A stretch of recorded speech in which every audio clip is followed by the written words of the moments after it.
हर हर महादेव। भगवान भोलेनाथ की कृपा आप सभी पर सदैव बनी रहे।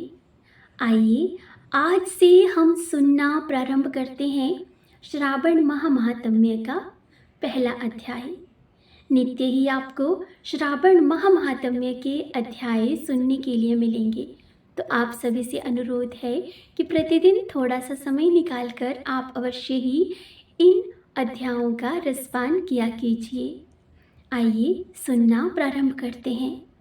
शौनक बोले, हे सूत, हे महाभाग, हे व्यास शिष्य, हे अकल्मष, आपके मुख कमल से हमने अनेक आख्यानों को सुनते हुए हम लोगों की तृप्ति नहीं होती है, अपितु ऐसा लगता है कि हम ये कथाएं आपसे सुनते ही रहे और हमारी इच्छा बढ़ती ही जाती है।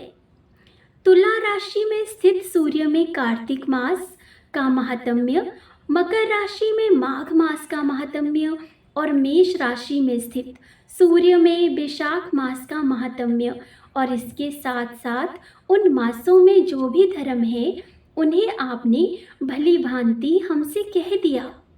यदि आपके मत में इनसे भी अधिक महिमामय कोई अन्य मास हो तो भगवत प्रिय कोई धर्म हो तो आप उसे अवश्य ही हमसे कहिए, जिसे सुनकर कुछ अन्य सुनने की हमारी इच्छा ना हो। वक्ता को श्रद्धालु श्रोता के समक्ष कुछ भी छिपाना नहीं चाहिए। सूत जी बोले, हे मुनियों, आप सभी लोग सुने, मैं आप लोगों की वाक्य गौरव से अत्यंत संतुष्ट हूँ। आप लोगों के समक्ष मेरे लिए कुछ भी गोपनीय नहीं है।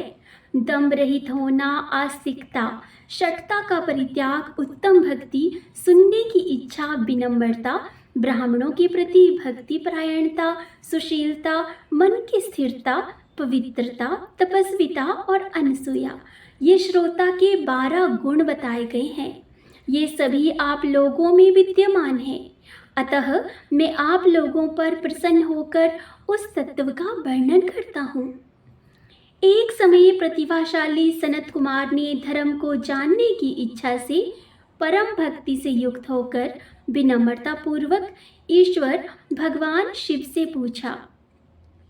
सनत कुमार बोले, योगियों के द्वारा आराधनीय चरण कमल वाले हे देव देव महादेव जी, हे महाभाग, हमने आपसे अनेक व्रतों तथा बहुत प्रकार के धर्मों का श्रवण किया, फिर भी हम लोगों के मन में सुनने की अभिलाषा है। 12 मासों में जो मास सबसे श्रेष्ठ, आपकी अत्यंत प्रीति कराने वाला, सभी कर्मों की सिद्धि देने वाला हो और अन्य मास में किया गया कर्म यदि इस मास में किया जाए तो वह अनंत फल प्रदान करने वाला हो। हे देव, उस मास को बताने की कृपा कीजिए, साथ ही लोकानुग्रह की कामना से उस मास के सभी धर्मों का वर्णन भी कीजिए। ईश्वर बोले, हे सनत कुमार, मैं अत्यंत गोपनीय भी आपको सुनाऊंगा। हे सुब्रत, हे विधिनंदन, मैं आपकी श्रवणेच्छा तथा भक्ति से प्रसन्न हूँ। 12 मासों में श्रावण मास मुझे अत्यंत प्रिय है। इसका महात्म्य सुनने योग्य है, अतः इसे श्रावण कहा गया है। इस मास में श्रवण नक्षत्र युक्त पूर्णिमा होती है, इस कारण से इसे श्रावण कहा गया है। इसके महात्म्य के श्रवण मात्र से ये सिद्धि प्रदान करने वाला है, इसलिए भी ये श्रावण संज्ञा वाला है। निर्मलता गुण के कारण ये आकाश के सदृश है, इसलिए नभा कहा गया है।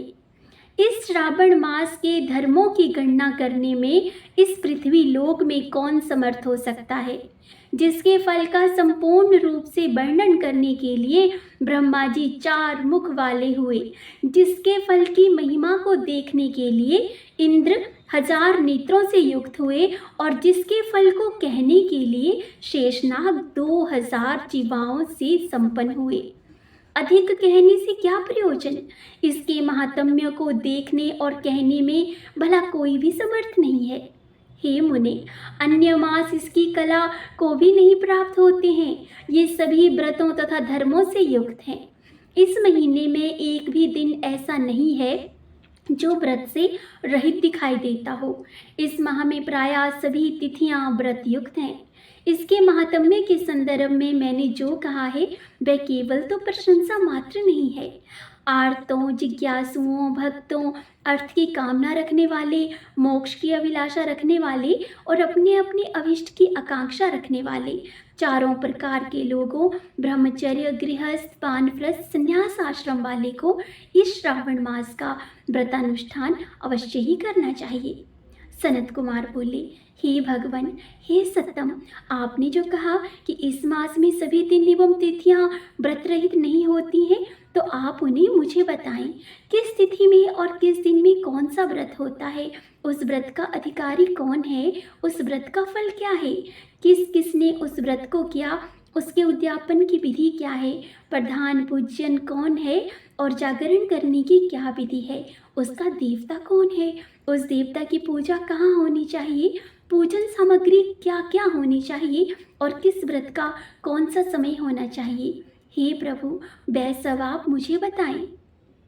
ये मास आपको प्रिय क्यों है, किस कारण ये पवित्र है, इस मास में भगवान का कौन सा अवतार हुआ, ये सभी मासों में इतना श्रेष्ठ कैसे हो गया और इस मास में कौन कौन से धर्म अनुष्ठान के योग्य हैं। हे प्रभु, ये सब भी बताइए। आपके समक्ष मुझ अज्ञानी का प्रश्न करने में कितना ज्ञान हो सकता है, अतः आप संपूर्ण रूप से बताएं। हे कृपालु, मेरे पूछने के अतिरिक्त भी जो भी कुछ शेष रह गया हो उसे भी लोगों के उद्धार के लिए कृपा करके बताएं। रविवार, सोमवार, भोमवार, बुधवार, बृहस्पतिवार, शुक्रवार और शनिवार के दिन जो करना चाहिए, हे विभो, वह सब मुझे बताइए। आप सबके आदि में आविर्भूत हुए हैं, अतः आपको आदि देव कहा गया है। जैसे एक की विधि बाधा से अन्य की विधि बाधा होती है, वैसे ही अन्य देवताओं के अल्प देवत्व के कारण आपको महादेव माना गया है। तीनों देवताओं के निवास स्थान पीपल वृक्ष में सबसे ऊपर आपकी स्थिति है। कल्याण रूप होने के कारण आप शिव हैं और पाप समूह को हरने के कारण आप हर हैं। आपके आदिदेव होने में आपका शुक्ल वर्ण प्रमाण है, किंतु क्योंकि प्रकृति में शुक्ल वर्ण ही प्रधान है, अन्य वर्ण विकृत है। आप कर्पूर के समान गौर वर्ण के हैं, अतः आप आदि देव हैं।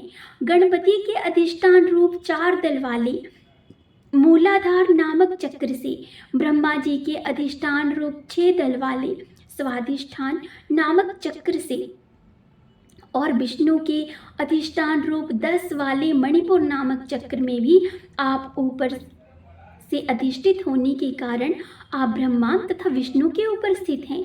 ये आपकी प्रधानता को व्यक्त करता है। हे भोलेनाथ जी, एकमात्र आपकी ही पूजा से पंचायतन पूजा हो जाती है, जो कि दूसरे देवता की पूजा से तो किसी भी तरह संभव नहीं है। आप स्वयं शिव हैं। आपकी बाईं जांघ पर शक्ति स्वरूपा दुर्गा, दाहिनी जांघ पर गणपति, आपके नेत्र में सूर्य तथा हृदय में भक्तराज भगवान श्री हरि विराजमान है। अन्न के ब्रह्म रूप होने तथा रास के विष्णु रूप होने और आपके उसका भोक्ता होने के कारण ईशान आपके श्रेष्ठतम में किसे संदेह हो सकता है।